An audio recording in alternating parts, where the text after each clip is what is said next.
नमस्कार मेरे भाइयों, तुम लोगों का एग्जाम है एंटरप्रेन्योरशिप का एंड मैं चाहता हूं कि एटलीस्ट तुम मोटिवेट होके जाओ। देखो कुछ भी हो, by the end of the day तुम ये पेपर फाड़ के आने वाले हो, तुम अपना पूरा एग्रेशन निकाल के आने वाले हो, because this is going to be the first subjective paper for you. But मैं चाहता हूं कुछ यार डूज एंड डोंट्स याद रख लो, सो दैट वो एक गुड स्पिरिट के साथ तुम एग्जाम हॉल में जाओ एंड कोई गलती करके ना हो। तो भाई तुम्हारा बताने के लिए तैयार है? Let's begin. सबसे पहली चीज तुम्हें याद रखनी है, डूज में कीप योरसेल्फ हाइड्रेटेड। थोड़ी बहुत एंजाइटी शुरू में हो सकती है, हो सकता है तुम टेंशन में आ जाओ, तो तुम्हें क्या करना है, अपने आप को अच्छे से हाइड्रेटेड रखना है, अपने से कूल काम रहो और पानी पीते रहना। मैं तो बोलूंगा छोटे छोटे सिप भी लेते रहोगे, छोटे छोटे सिप भी लेते रहोगे तो तुम्हारे लिए फायदेमंद है। सेकंड आ जाता हूं मेरे भाइयों, don't focus too much on practicals. तुम्हें पता होगा जो तुम्हारा बिजनेस अर्थमेटिक चैप्टर है वो सिर्फ 5 मार्क का आने वाला है। So you don't have to focus too much on practicals कि भाई प्रैक्टिकल्स नहीं हुए तो क्या होगा, आराम से हो जाएगा, टेंशन मत लेना, सिर्फ 5 मार्क का है। Then comes take your breaks wisely, चाहे तुम वॉशरूम ब्रेक ले रहे हो, चाहे तुम 2 मिनट सोचने के लिए ले रहे हो, बहुत आराम से लेना, सो दैट कहीं पे वो घबराहट बिल्डअप ना हो कि तुम्हारे नेक्स्ट क्वेश्चंस जो कि वैसे भी इजी थे कॉम्प्लिकेटेड हो जाए। बात समझ रहे हो मेरी?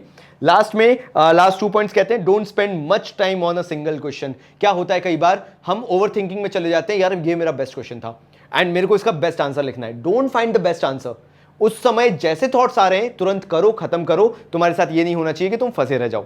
You are getting my point? फिर लास्टली इसका लास्ट पॉइंट होता है, लास्ट डू मैं तुमसे एक्सपेक्ट करूंगा, focus on headings and highlight wherever necessary.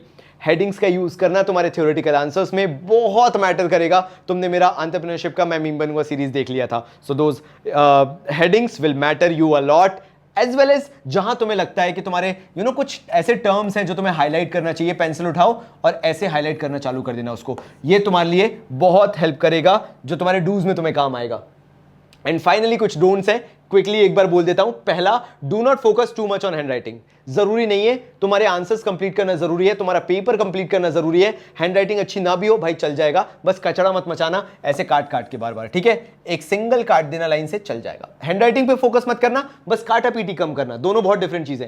Finally, do not focus too much on working notes.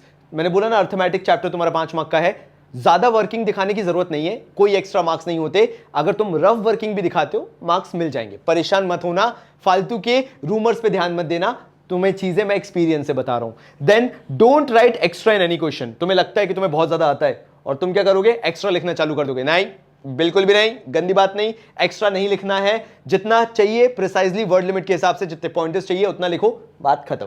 Finally last 2 points, read the entire question paper in one go only if you are habitual.